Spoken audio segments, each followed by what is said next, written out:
নির্বাচন কমিশন 28শে ফেব্রুয়ারি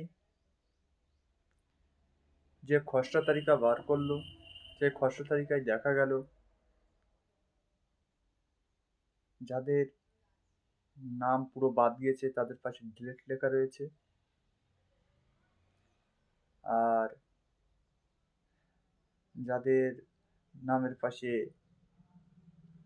অনেক নামের পাশে লেখা আছে যে বিচারাধীন। তা প্রশ্ন হলো, যেটা এখনো বিচারাধীন সে নামও থাকতেও পারে, বাদ যেতেও পারে, কেন এটা করলো? আর অনেক ভোটার লিস্টে বা অনেক ভোটারের দেখলাম তারা জীবিত, কিন্তু তাদের মৃত বলে ঘোষণা করা হয়েছে। কেন এমন দ্বিচারিতা? কমিশনার কি একতরফা বিচার করছেন, না এর বিরুদ্ধে অন্য কোনো কৌশল আছে? এটা জানার ছিল। যতদিন সঠিক ভোটার তালিকা বার না হবে,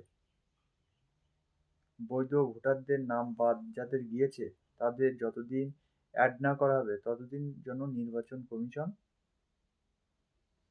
ভোটের তারিখ দিন ঠিক না করে।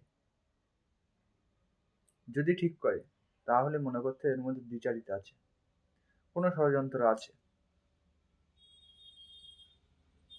যদি ভিডিওটি ভালো লেগে থাকে পাশে থাকবেন।